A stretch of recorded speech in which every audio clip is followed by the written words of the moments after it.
K2Cr2O7 और KMnO4 की बातें कर लेते हैं, ठीक है। बहुत इंपॉर्टेंट है, यहाँ से क्वेश्चन आता ही आता है। और इस साल भी 2 क्वेश्चन आए थे, एक क्वेश्चन तो डायरेक्ट था और एक क्वेश्चन इनडायरेक्ट था। हर साल एक क्वेश्चन K2Cr2O7 या फिर KMnO4 से आपको मिलेगा ही मिलेगा, ठीक है। तो बातें ध्यान से सुन लेना, कोई भी बात इसकी नहीं होनी चाहिए। और मैं सिर्फ NCERT की बातें करूँगा मेनली, बहुत कम बातें बाहर की करूँगा, ठीक है, बहुत ही कम। तो आपको सामने NCERT के ही ओपन है, ये NCERT है सब कुछ। तो पहले इसको एक बनाने का मेथड आना चाहिए अपने को। कोई भी K2Cr2O7 है, इसको बोलते हैं पोटेशियम डाइक्रोमेट, ठीक है। दूसरी बात, पहला इसका कलर जो होता है ना, वो आपको याद रखना पड़ेगा, ऑरेंज कलर का होता है। ऑरेंज कैसा होता है? ऑरेंज आपको पता होना चाहिए, इस टाइप का कलर होता है। तो ये आपका पोटेशियम डाइक्रोमेट है, ओके। पोटेशियम डाइक्रोमेट में अगर आप देखोगे तो पोटेशियम की ऑक्सीडेशन स्टेट निकाल दो इसकी, भले आप निकालना जानते हो ना K2Cr2O7 की। तो मैं ऊपर नहीं करूँगा कि ऊपर तो अपने क्वेश्चन है K2Cr2O7, जैसे अपन वहाँ पे कोऑर्डिनेशन में निकाल रहे थे वैसे निकालना है। पोटेशियम +1 में होता है, तो +1 × 2 प्लस क्रोमियम की निकालनी है तो 2x। एक ऑक्सीजन के ऊपर -2 चार्ज होता है, तो माइनस, तो यहाँ प्लस ही लिखूँगा मैं, +7 × -2 बराबर 0। बराबर 0 क्यों? क्योंकि इसके ऊपर में कोई चार्ज नहीं है। तो यहाँ पे आ जाएगा 2 + 2x - 14 बराबर 0, या 2x - 12 बराबर 0, x बराबर +6। ये ऑक्सीडेशन स्टेट इसकी पूछ सकता है, तो मैंने आपको निकाल के दिखा दी, ओके। तो ऑक्सीडेशन स्टेट तो आप निकाल ही सकते हो कि इस यहाँ पे किस में है, क्रोमियम है +6 में, और ऑरेंज कलर का है ये। अब जब भी कोई कंपाउंड अपनी हायर ऑक्सीडेशन स्टेट में होता है, अपन ऑक्सीडेशन स्टेट की बातें कल किए थे, तब oxidation state higher oxidation state में होता है। यहाँ डी ब्लॉक में क्वेश्चन भी आता है कि कौन सा ऑक्सीडाइजिंग एजेंट की तरह काम करेगा, कौन सा रिड्यूसिंग एजेंट की तरह काम करेगा। जब भी आपको ऐसे कंपाउंड मिल जाए, ऐसे मिल सकते हैं, आप बोलोगे भैया आपने बताया नहीं कौन ऑक्सीडाइजिंग है कौन रिड्यूसिंग है, तो अगर है ना हायर ऑक्सीडेशन स्टेट में है, ठीक है, तो वो करेगा ऑक्सीडाइजिंग एजेंट की तरह, और लोअर में है तो वो करेगा रिड्यूसिंग एजेंट की तरह, ठीक है। आगे बात समझ में, ये बात ध्यान रखना। तो ये +6 में है तो ऑक्सीडाइजिंग एजेंट की तरह काम करता है। और इसको सबसे ज़्यादा काम में लेते हैं अपन लोग जब, मतलब जो लेदर की प्रोसेसिंग होती है ना, लेदर इंडस्ट्री, NCERT लिखती भी है, देखिए लेदर इंडस्ट्री, और इसको ऑक्सीडेंट के फॉर्म में काम में लेती है, ठीक है, ओके। अब इसको बनाते कैसे? देखो बनाने का तरीका, भले आप इसका देखो पोटेशियम डाइक्रोमेट का देखो या फिर KMnO4 का देखो, दोनों का एक ही तरीका सेम है। पहले अपन कोई ओर लेंगे जिसमें क्रोमियम हो, तो यह मैंने एक ओर ले लिया है, इसको बोलेंगे क्रोमाइट ओर। क्या बोलेंगे? क्रोमाइट ओर। क्रोमाइट ओर लिया, मैं ओर लूँगा और ओर के साथ में मिलाऊंगा बेस। क्या मिलाऊंगा?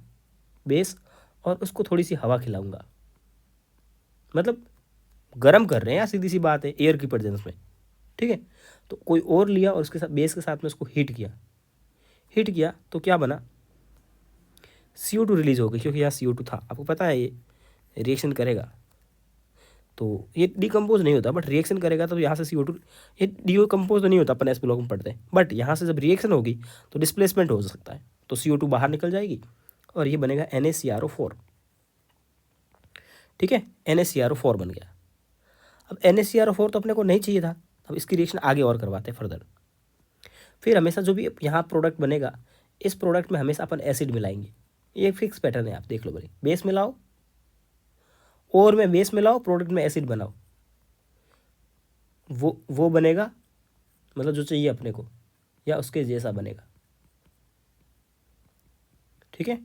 तो अपन ने इसमें और में क्या मिला था? H+। का मतलब है H+ H2SO4 से आ सकता है, HCl से आ सकता है, कहीं से भी स्ट्रॉन्ग एसिड से लेकर आप H दे दो, इसको HNO3 से दो, बोले कहीं से दो, ठीक है।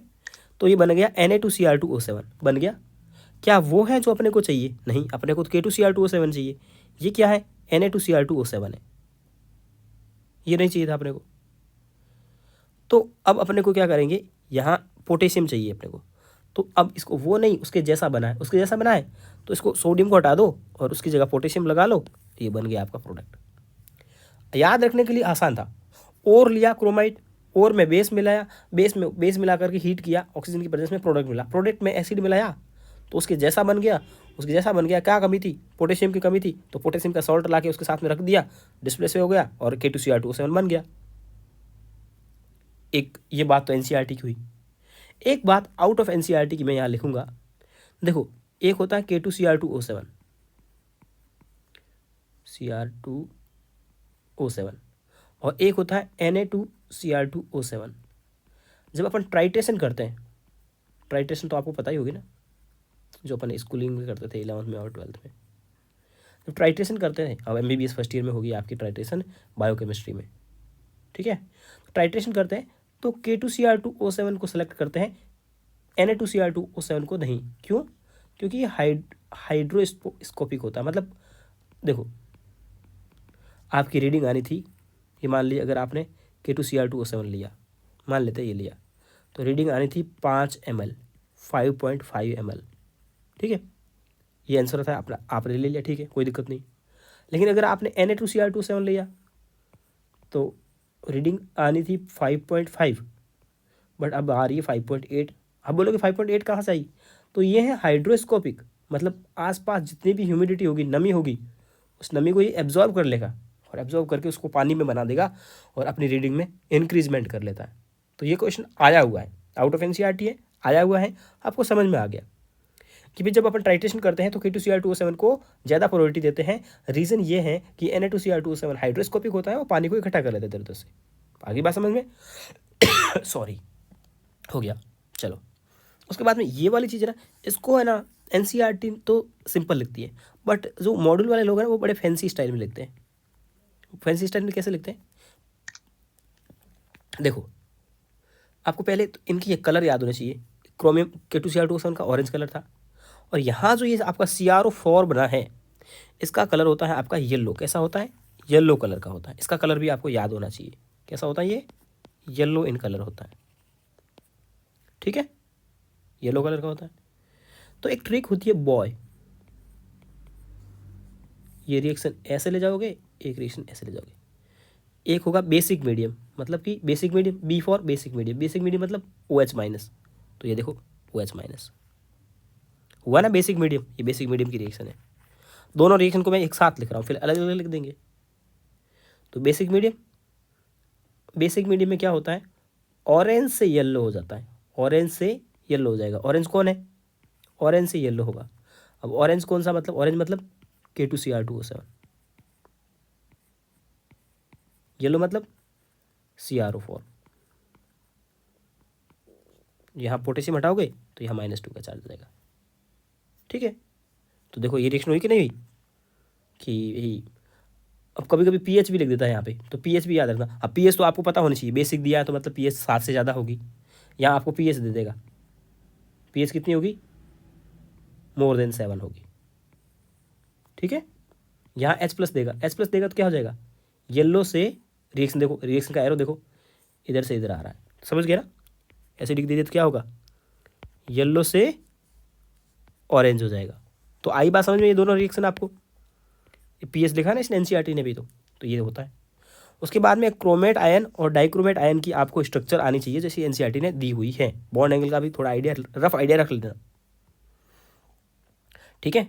अब ये देखो, इसने 4 बॉन्ड बना रखे हैं और ये टेट्राहेड्रल आपको वो उसमें जैसे CCl4 की स्ट्रक्चर्स अपन केमिकल बॉन्डिंग पढ़ते हैं वैसी दिख रही है कि नहीं दिख रही है? दिख रही है ना? तो ये टेट्राहेड्रल है, तो ये कैसा है? टेट्राहेड्रल है, साफ दिख रहा है, ठीक है। और डाइक्रोमेट कैसा होता है? 2 टेट्राहेड्रल आपस में जुड़े हुए, कोई दिक्कत? बॉन्ड एंगल इसने एक थ्योरी में भी लिखा है और यहाँ पे भी शो किया है, तो आपको बॉन्ड एंगल याद रखना पड़ेगा 126। डाइक्रोमेट में बॉन्ड एंगल कितना होता है? 126। ये टेट्राहेड्रल है और ये कैसा है? ये ऐसा है, ओके। आई बात समझ में? यहाँ तक आपको समझ में आ गई होगी, ठीक है। अब मैं आपको बात बताऊँ, जितने क्वेश्चन आए थे मैंने आपको बता दिए। अभी तक एक सिर्फ अपने को प्रिपरेशन करने का तरीका लिखा अपन ने, अच्छे से आपने देखा। फिर ये बॉय वाला कंसेप्ट याद किया अपन ने। क्वेश्चन आएगा तब मैं आपके सामने मैं शो करूँगा, तब आपको समझ में आ जाएगा क्वेश्चन, और यही याद रखना है ऐसे। उसके बाद ये स्ट्रक्चर्स याद करनी थी आपको और इनकी शेप याद करनी थी, बॉन्ड एंगल याद करना था। अब ऐसा होता है, क्रोमियम जो होता है ना, अब इस पर किस में था? +6 में था, +6 में था K2Cr2O7 में। इसको अगर एसिडिक मीडियम में ले जाओगे तो ये ऑक्सीडाइजिंग एजेंट की तरह काम करेगा। तो ये एसिडिक मीडियम में क्रोमियम +6 से +3 में जाता है, +6 से +3 में जाता है। ये देखो यहाँ प्लस क्रोमियम +6 लिखूँ या फिर मैं लिख दूँ K2Cr2O7, या अगर मैं K2 को यहाँ हटाऊंगा तो ऊपर -2 चार्ज आ जाएगा। सीधी सी बात है, अगर K2 लिखूंगा तो ये चार्ज नहीं आएगा, और K2 को हटा दूंगा तो यहाँ चार्ज आ जाएगा। और ये H+ मतलब क्या है, एसिडिक मीडियम, तो क्या गया क्रोमियम +3। और ये रिएक्शन पॉसिबल है, इसका E0 वैल्यू 1.33 वोल्ट होता है। इस साल आपने देखा होगा कि ऐसा ही क्वेश्चन आया था कि कौन सी रिएक्शन पानी देगी या नहीं देगी। आप पेपर उठाओ और देखो, इलेक्ट्रोकेमिस्ट्री से वो क्वेश्चन आसानी से हो जाता है, बट उसने रिएक्शन सारी यहीं की उठाई थी, या तो K2Cr2O7 की उठाई थी या KMnO4 की उठाई थी। देखो और उस क्वेश्चन को एक बार सोचो, उसको इलेक्ट्रोकेमिस्ट्री से करेंगे आसानी से होगा वहाँ से, बट देख लेना। तो अगर ये रिएक्शन आ जाए आपको सामने, अगर आपने NCERT से देख रखी है कि भाई हाँ एसिडिक मीडियम है, कोई बात नहीं, और तो ये किस में जाएगा, +3 में जाएगा, पॉसिबली जाता है, और पानी बनता है, बस बात ख़त्म हो गई। अरे हाँ, ये देखो potassium dichromate use to primary standard volumetric analysis. ये देखो ये वाला जो मैंने आपको बताया था ना कि आउट ऑफ NCERT, ये टाइट्रेशन वाला, ये आउट ऑफ NCERT नहीं है, NCERT में लिखा हुआ है, यही तो लिखा है। देखो कि भैया अगर आप एक तो सोडियम डाइकार्बोनेट और पोटेशियम डाइकार्बोनेट दोनों स्ट्रॉन्ग ऑक्सीडाइजिंग एजेंट है, फिर भी ठीक है, सोडियम की ग्रेटर सॉल्युबिलिटी होती है, एक तो सॉल्युबिलिटी किसकी ज़्यादा है, और एक पोटेशियम डाइक्रोमेट को अपन लोग ट्राइट्रेशन में स्टैंडर्ड सॉल्यूशन की तरह काम में लेते हैं।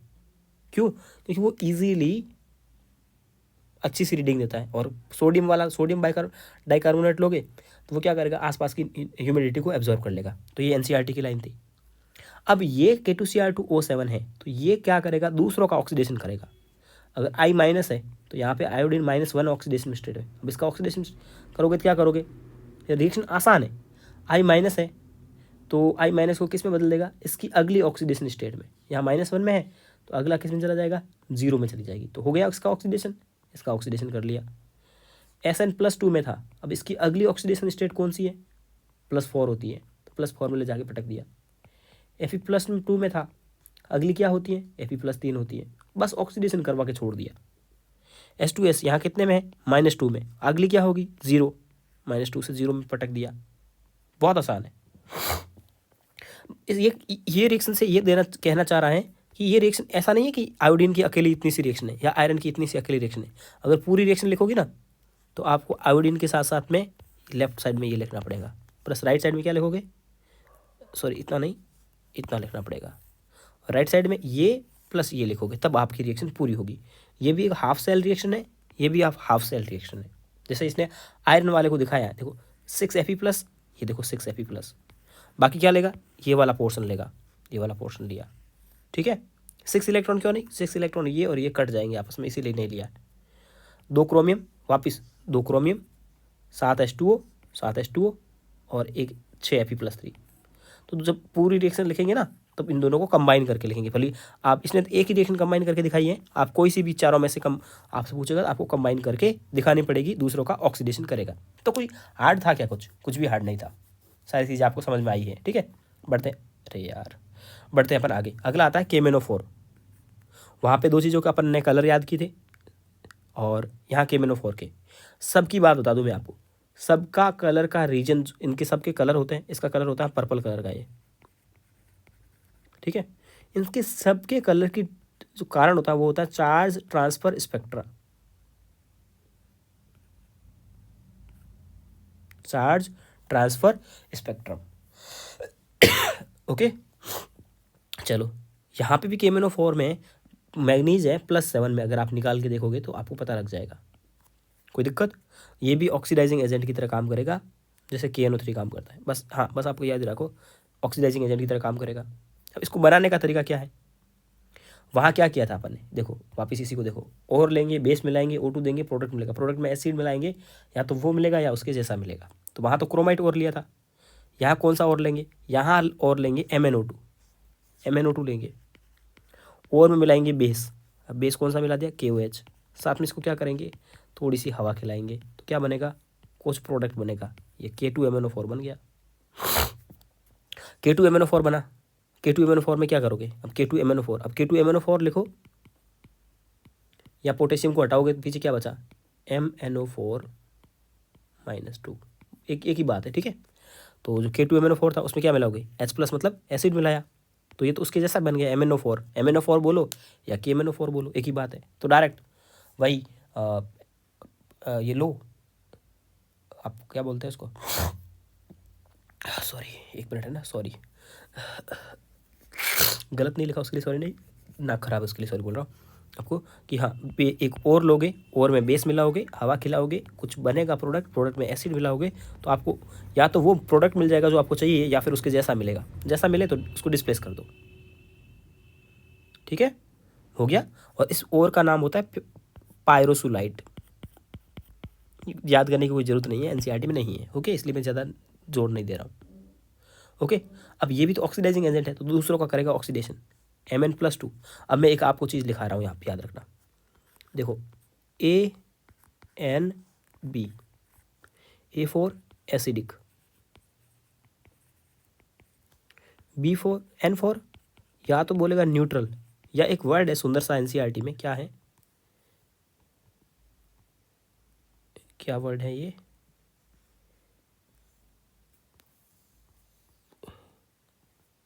एनसीईआरटी में लिखा है ए फेंटेली एल्कलाइन, ये वाला वर्ड यहीं से कॉपी कर लेते हैं अपन तो।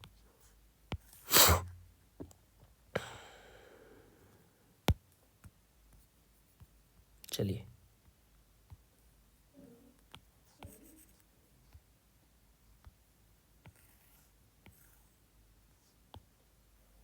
ओके, B4 होगा स्ट्रॉन्ग बेसिक या स्ट्रॉन्ग एल्कलाइन।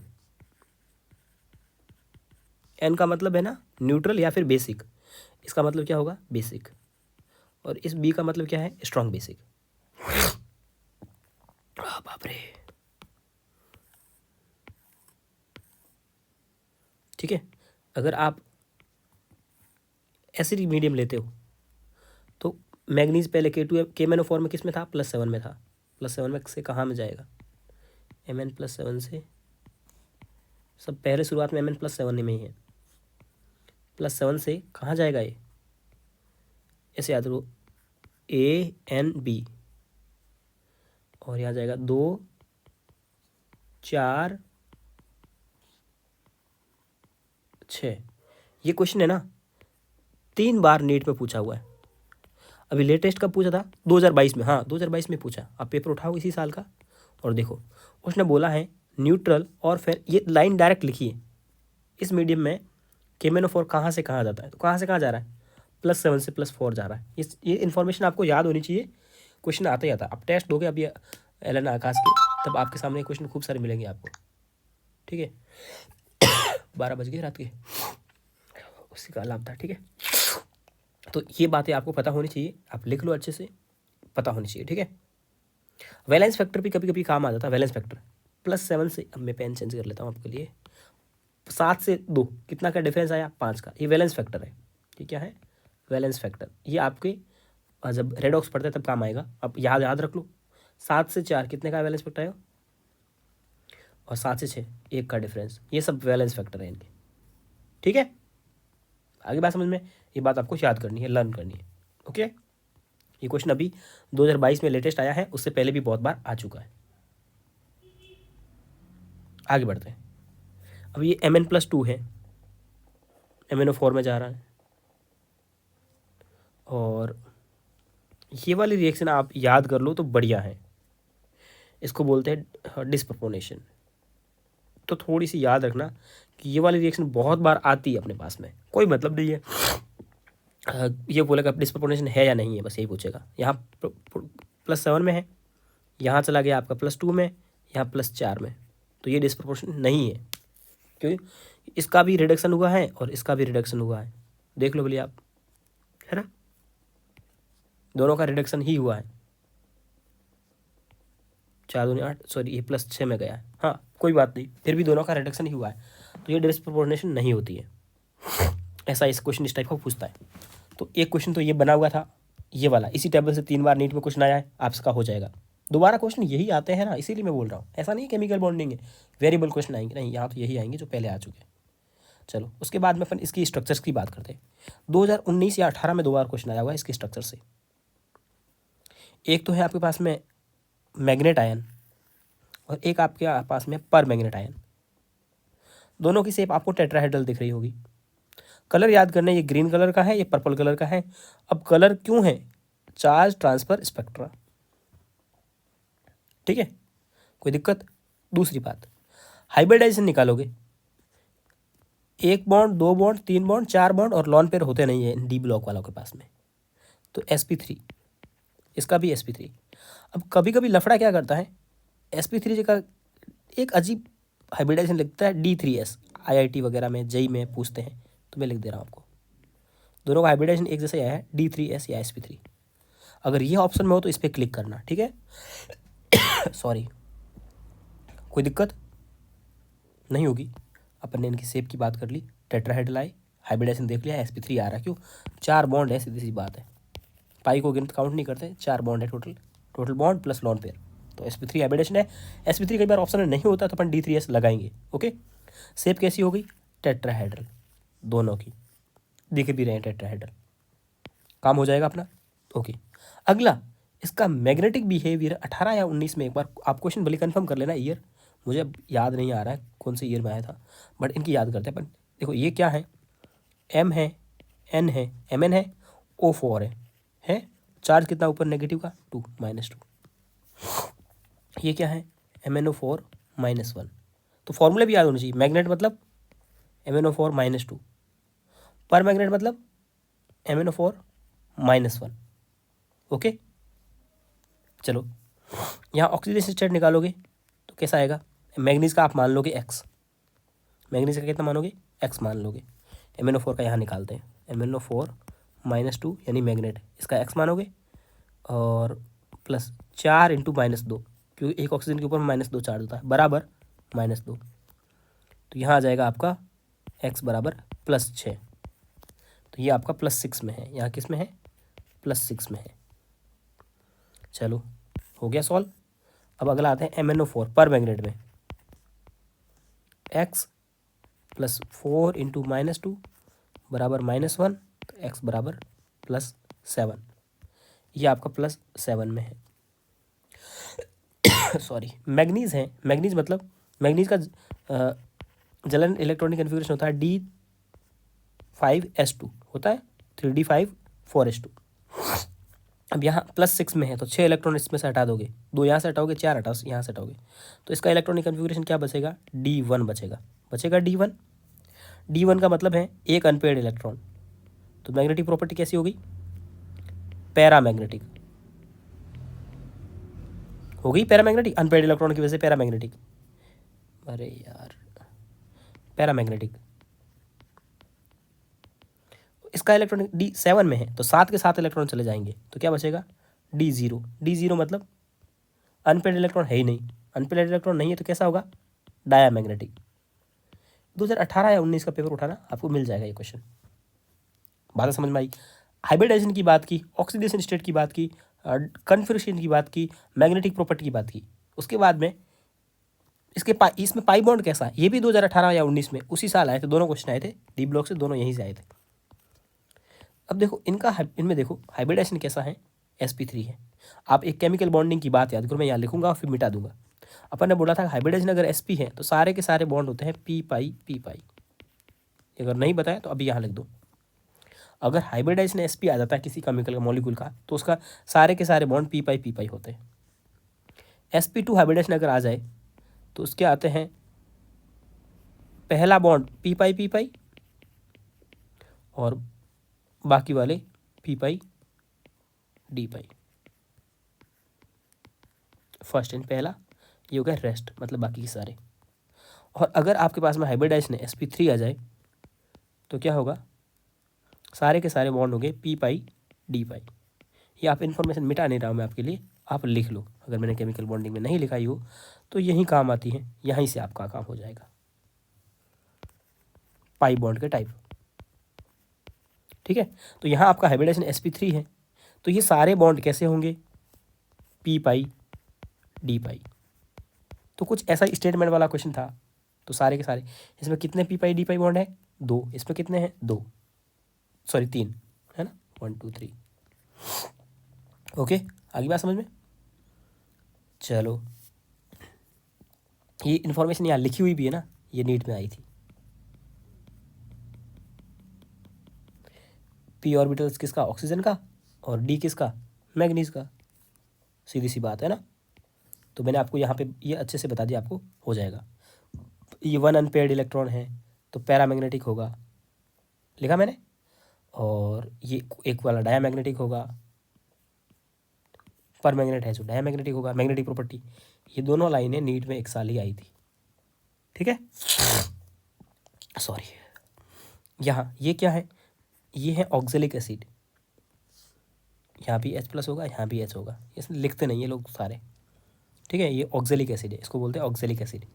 तो ये यहाँ इसका मतलब ये नहीं ये अकेला है, यहाँ पे KMnO4 है और यहाँ साथ में वापिस मैग्नीज +2 आएगा, ठीक है। तो रिएक्शन तो पूरी होगी, बट ये सिर्फ इसी का पोर्शन लिखते हैं जो अपने काम का होता है। बाकी सब में रिएक्शन तो यही चलनी होती है। ये बोलता है Mn+7 से अगर एसिडिक मीडियम है तो +2 में ही जाना है। तो यहाँ Mn+7 आएगा, यहाँ Mn+2 आएगा।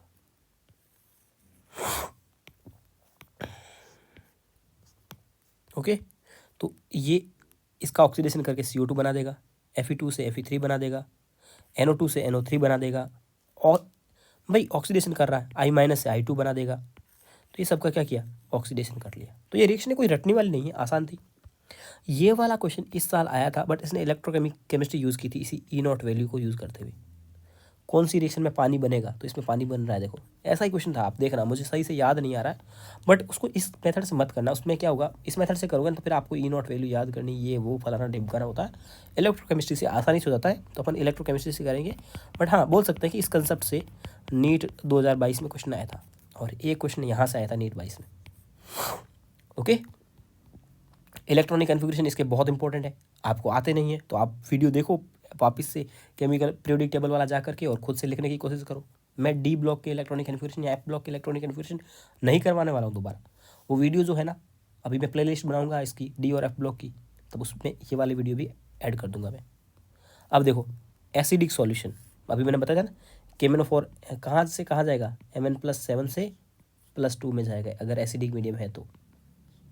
मैं H+ लिख रहा हूँ, देखा, MnO4 +7 से +2 में गया, +7 से +2 में गया, सब में +7 से +2 में जा रहा है।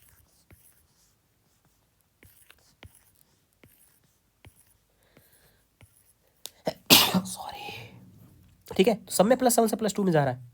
और बाकी वालों का क्या होगा? उनका ऑक्सीडेशन होगा। I- से क्या बनेगा? I2 बनेगा। Fe से क्या बनेगा? Fe+2 से +3 बनेगा। आसान तो है रिएक्शन यार। C2O4 ये अभी ऊपर पड़ी थी ना, CO2 निकलेगी। H2S- से क्या बनेगा? S-2 बनेगा। SO3 से SO4 बन जाएगा। ऑक्सीडेशन करना है, 3 ऑक्सीजन थे, एक ऑक्सीजन और जुड़ गया। वहाँ था ना नाइट्रेट, 2 ऑक्सीजन थे, एक और ऑक्सीजन जुड़ गया। ऑक्सीजन का जुड़ना ही तो ऑक्सीडेशन है ना। ये आ गया आपका न्यूट्रल, या वो बेस न्यूट्रल वाला। तो न्यूट्रल में क्या था? Mn+7 से +6 में जाएगा, तो Mn+4 से, सॉरी +4 में जाएगा, +4 में गया, +7 से +4 में गया, है ना। ओके, ये वाली जो है ना, ये वाली रिएक्शन बहुत इंपॉर्टेंट है, 3 बार नीट में आ चुकी है। और पूछता सिर्फ आयोडीन का ही है। अभी लेटेस्ट कब पूछी थी? 2020 या 21 में पूछी थी, 2020 या फिर 2021, मुझे सही से याद नहीं है, बट लेटेस्ट अभी पूछी हुई है। आयोडीन बोलेगा न्यूट्रल और फेंटली अल्कलाइन मीडियम में आयोडीन कहाँ से कहाँ जाएगा? तो I- से IO3- बनेगा। क्या होगा? देखो I- अगर इसको एसिडिक मीडियम मिलता है तो जाती है I2 में। देखो अब आपको यहाँ मिल जाएगी, ये मिलेगी। अगर एसिडिक मीडियम है तो क्या बनेगा? I2। दूसरी पेन से लिखूँ अच्छा लगेगा। I- है, 2 मीडियम प्रोवाइड किए इसको, एक बार एसिडिक मीडियम प्रोवाइड किया तो बन गया I2, और एक बार बेसिक मीडियम कर दिया, बेसिक या फिर न्यूट्रल एक बोल सकते हैं आप, है ना। तो ये बनेगा IO3-1, ये आप याद रखोगे। ठीक है, बहुत बार क्वेश्चन आया हुआ है। ओके, बढ़े आगे। और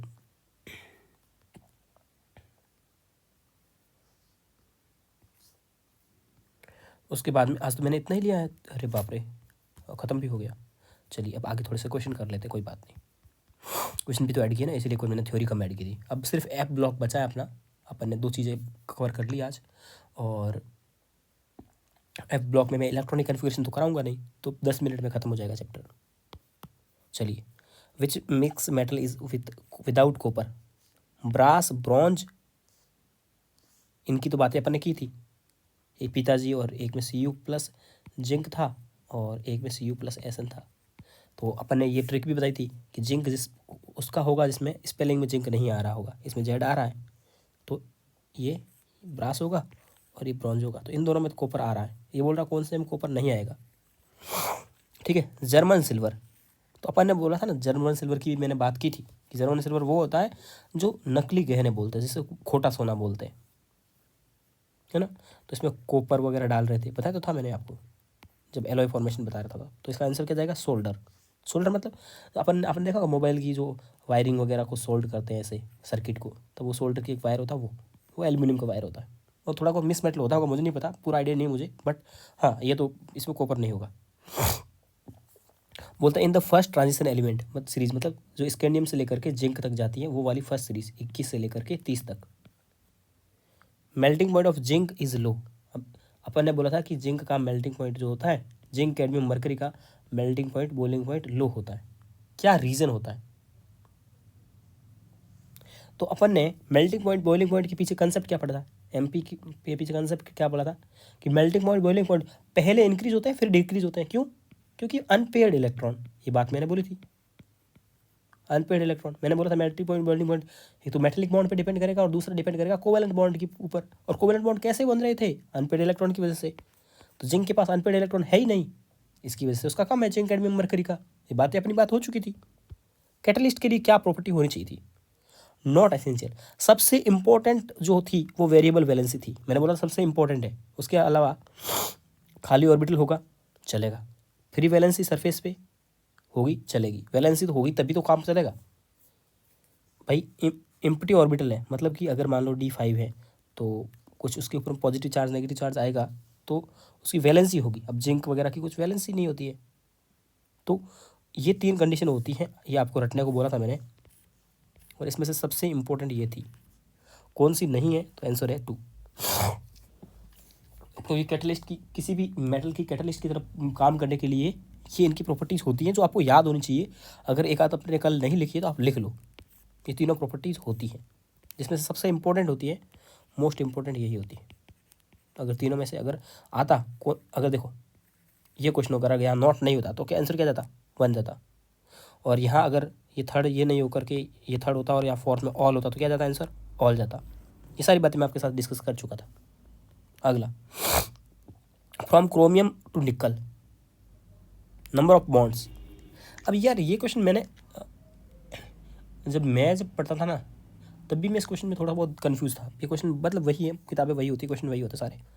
अब ये किस बॉन्ड की बात कर रहा है यार, वो समझ में नहीं आती है। अगर अपन ऐसे बात करें, ये अगर बोलता ना, मैं अगर जनरल एक कार्बोनिल की बात करूँ तो CrO और CO6 होता है। और क्रोमियम की अगर बात करूँ तो K2Cr2O7 भी होता है, अभी अपन ने देखा। तो क्रोमियम जो होता है ना वो बॉन्ड ज़्यादा बनाता है। और निकल की बात करें, निकल NiCl4 वगैरह, NiCO4 वगैरह, तो ये 4 से ज़्यादा बॉन्ड बनाता नहीं है। और क्रोमियम जनरली 6 बॉन्ड बनाता है।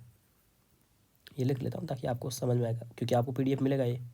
तो NiCl4 वगैरह इस टाइप की बनाता है। तब आप देख लो, इसकी ज़्यादा थे इसके कम है, तो अपन बोल सकते हैं हाँ कि डिक्रीज होगा, है ना। बाकी ऑप्शन मैच नहीं कर रहा है। बाकी ये क्वेश्चन थोड़ा अजीब है, ऐसा क्वेश्चन आते नहीं। मैंने आंसर बता दिया आपको कैसे करना है। कॉन्टैक्ट प्रोसेस में V2O5 होता है, कल टेबल में लिखाया था, आपने याद कर लिया होगा। ब्रास में क्या होता है? यहाँ जिंक नहीं आ रहा है तो जिंक होगा, कॉपर प्लस जिंक होगा, ये बात आपके साथ में डिस्कस हो चुकी है। Density of the following elements is highest. Density की यहाँ पे बात अपने की भी नहीं थी, पीरियोडिक टेबल में बात की थी। Density down the group increase होती है, एस ब्लॉक में बातें की थी अपन लोगों ने। तो कॉपर, मरकरी, ये सब है। डेंसिटी की अगर बात करूँ तो 3D, उसके नीचे आता 4D और यहाँ आता 5D। तो डाउन द ग्रुप डेंसिटी बढ़ेगी, ये बात श्योर है। तो PT डाउन द ग्रुप होगा तो डेंसिटी बढ़ेगी इसकी। ओके, आगे बात समझ में आपको? डेंसिटी डाउन द ग्रुप बढ़ती है। डेंसिटी का ऑर्डर आप लिख सकते हो यहाँ पे 5D, फिर 4D, फिर 3D। ओके, बाकी पीरियोडिक टेबल का कंसेप्ट लगाया मैंने डेंसिटी के बारे में बात नहीं की थी। The adsorption of hydrogen on platinum plague is,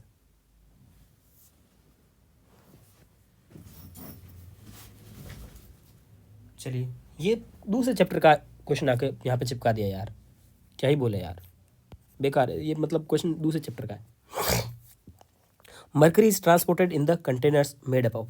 अब मरकरी जो होती है ना, उसको एक जगह से दूसरे जगह लेके जाना, अगर मान लो ये गाड़ी है और गाड़ी से ले जा रहे हैं तो किस कंटेनर में लेके जाते हैं, ये ऐसा क्वेश्चन आया है। तो इसको ले जाते हैं लोहे के कंटेनर में, ठीक है। बड़ा बकवास सा क्वेश्चन है, नहीं पूछेंगे आपसे, ठीक है। Which of the following pair element belongs to transition series. देखो ट्रांजिशन सीरीज सीधी सी बात है, second transition series. Second transition कौन थी?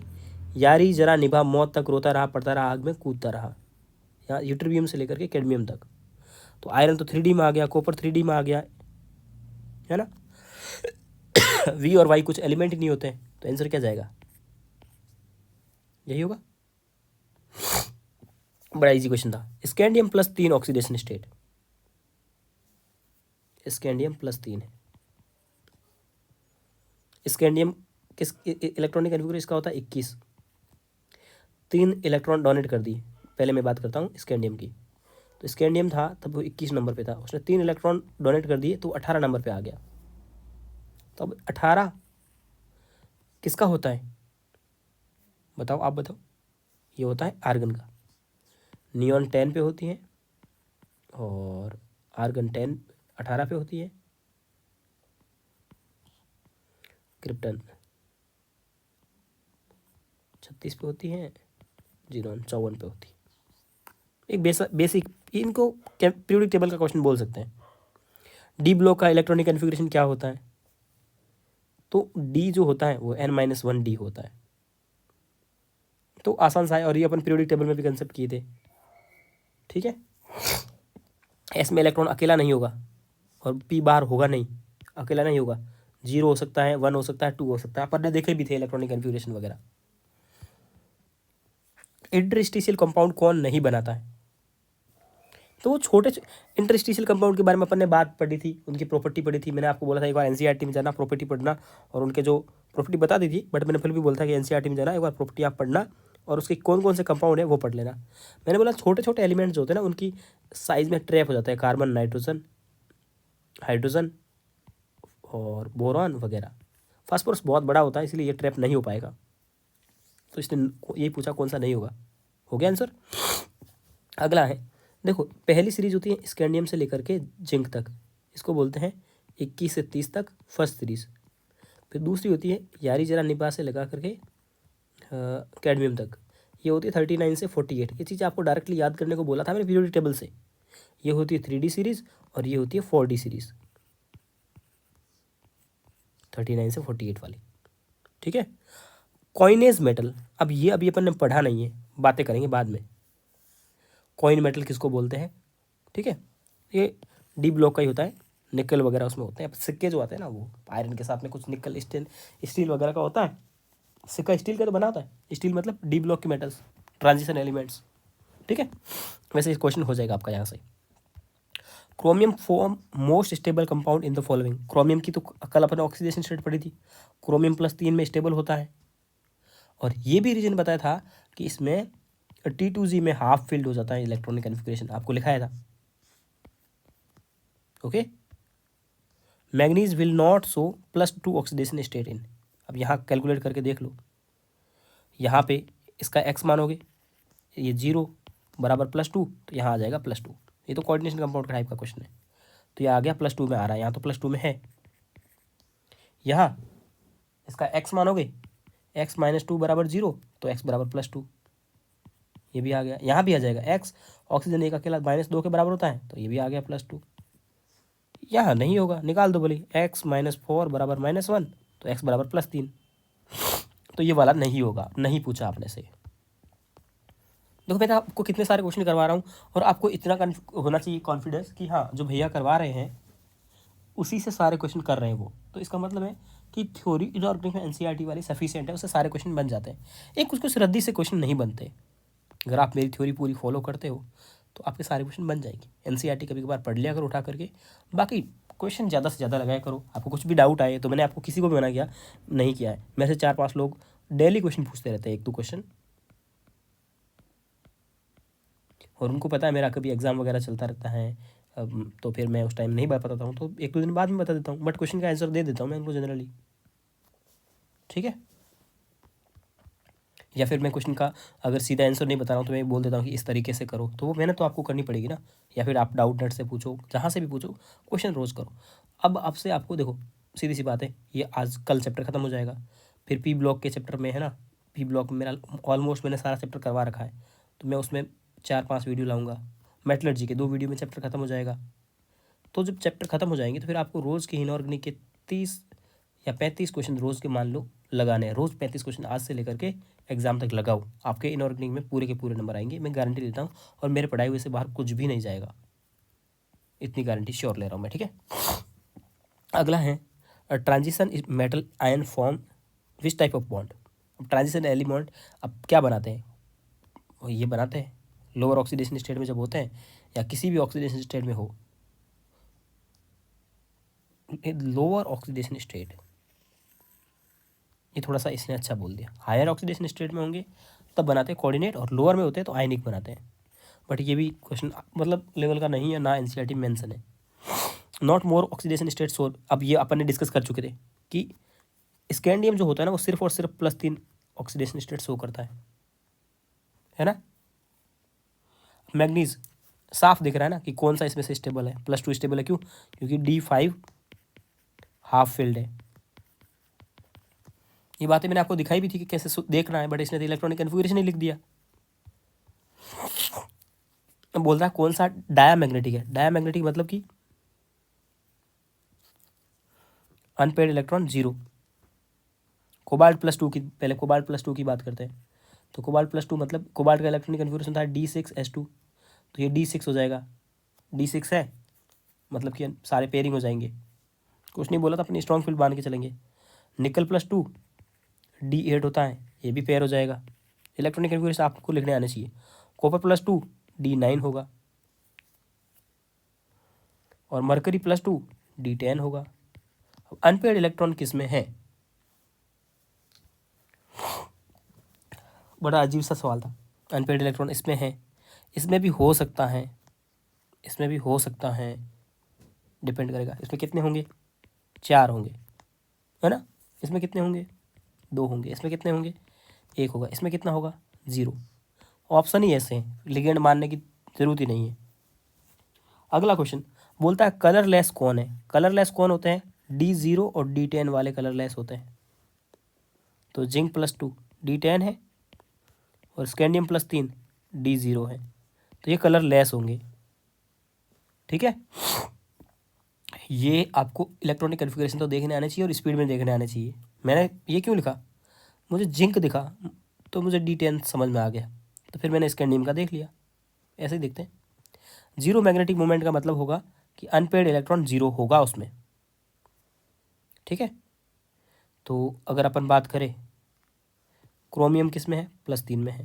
क्रोमियम +3 का मतलब होगा इलेक्ट्रॉनिक कन्फिगरेशन D3 होगा। अब D3 है तो अनपेड इलेक्ट्रॉन 0 तो नहीं हो सकता, पेयरिंग भी करवा लोगे, एक अनपेड तो बचेगा ही बचेगा, तो ये तो पॉसिबल नहीं है। अगला AG किस में है, +1 में। AG +1 में है तो ये क्या हो जाएगा आपका, D10 हो जाएगा, और यहाँ D10 है मतलब कि अनपेड इलेक्ट्रॉन 0, आंसर यही जाएगा। पैरामैग्नेटिक कौन सा है, फिर से वही पैरामैग्नेटिक मतलब कि आपको अनपेड इलेक्ट्रॉन वो देखना है 0। तो स्कैंडियम में अनपेड इलेक्ट्रॉन कितने होंगे? स्कैंडियम +3, अभी अपन ने देखा था D0 होता है। Ag प्लस क्या है? D10, अगर अभी अपन ने देखा। जिंक D10, टाइटेनियम +3, टाइटेनियम का इलेक्ट्रॉनिक कन्फ्यूज होता है सर, ये होता है D2S2, तो यहाँ पे होगा इसका D1।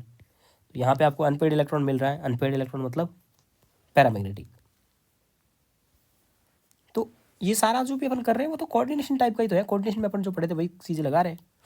डायमैग्नेटिक कौन सा है? डायमैग्नेटिक मतलब कि पेयर्ड इलेक्ट्रॉन किस में है? तो यह कॉपर +2 अभी अपन देखे थे, D9 होगा। टाइटेनियम +3 D1 होगा। क्रोमियम +3 D3 होगा। तो सब में अनपेयर्ड इलेक्ट्रॉन है, किसी में पेयर्ड है ही नहीं। डायमैग्नेटिक मतलब पेयर्ड होना चाहिए, ठीक है। D4 डाया, D4 दो के जोड़े, तो आंसर जाएगा नन ऑफ दी अबव। अगला बोलता है D7 है, D7 में अनपेयर्ड इलेक्ट्रॉन कितने होंगे? 3, तो मैग्नेटिक मोमेंट कितना होगा? 3 पॉइंट समथिंग, ऐसे तो बोले थे अपन लोग। आसान क्वेश्चन है। अगला है 3D transition T+2,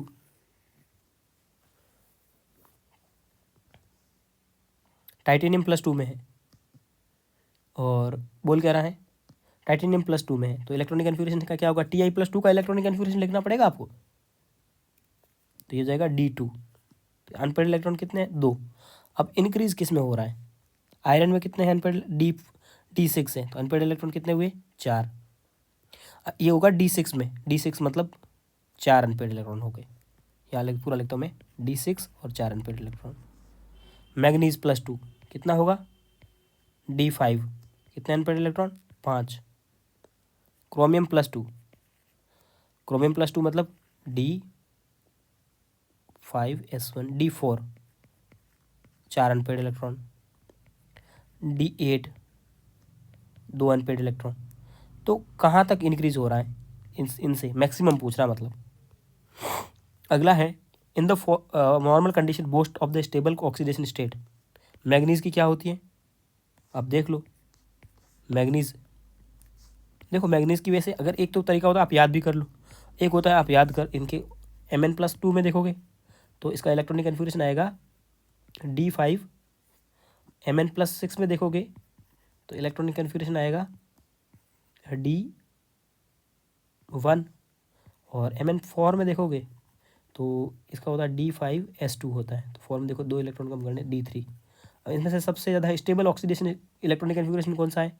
D5 half failed stable है, तो +2 वाला आंसर जाएगा। क्रोमियम में क्या जाएगा? अपन रट के आए हैं, क्रोमियम में +3 होता है, तरीका पूरा सब कुछ आसान था ना। ओके, अगला है बोलता है इनऑर्गेनिक सॉल्ट है lemon yellow in colour, lemon yellow मतलब बिकम ऑरेंज कलर।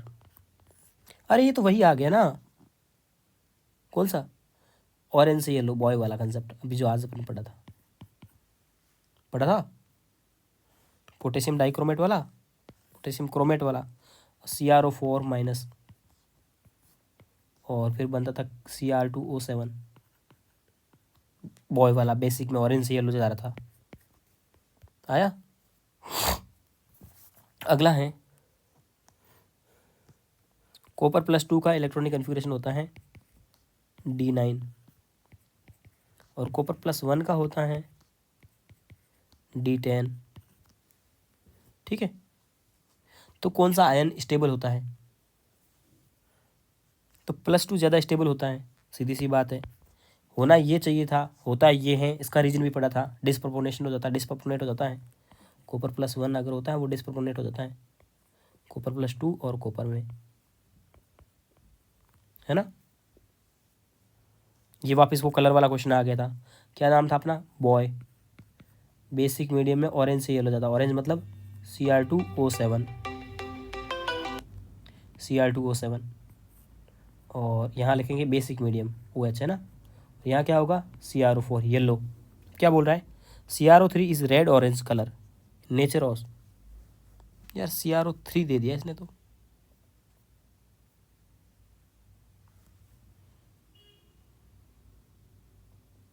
अजीब है। चलिए, हाँ इसमें ये कंसेप्ट नहीं है, मैं फालतू का ये कंसेप्ट लगा रहा हूँ।